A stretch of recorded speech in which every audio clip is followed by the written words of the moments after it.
요즘 젊은 부부들 사이에서는 연휴 기간에 직장에 나가는 것이 더 편하다는 소리가 오고 갑니다. 고향에 내려가면 손주는 언제 보게 해주냐는 어른들 말씀에 부담스럽다는 건데요. 취업과 결혼의 문턱을 넘어도 여전히 고향길이 편치 않은 이유입니다.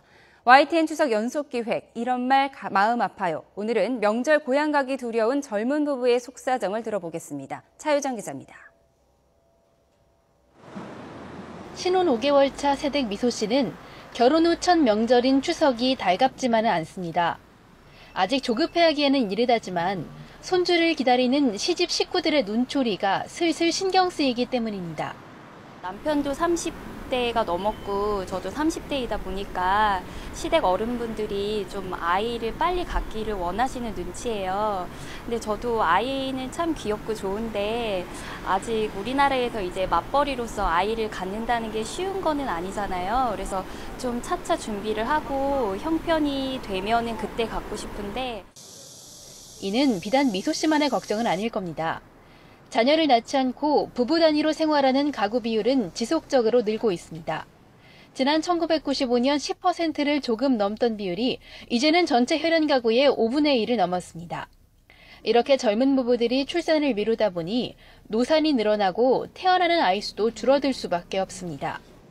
고령 임산부 35세 이상의 산모를 고령 임산부라고 하는데요. 35세 이상의 산모가 10% 정도 되었다 그러면은 지금 통계적으로는 한 21%까지 증가를 했고요.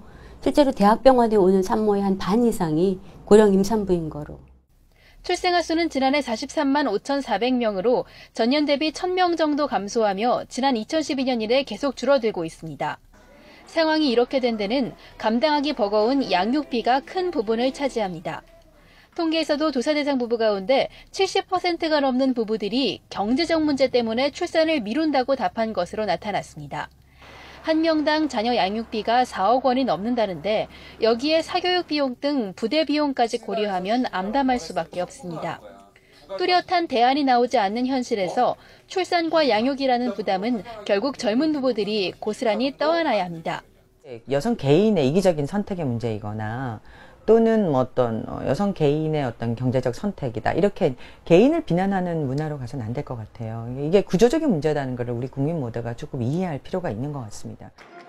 취업과 결혼이라는 문턱을 넘었을 뿐 젊은 부부들의 고민은 이어질 수밖에 없습니다.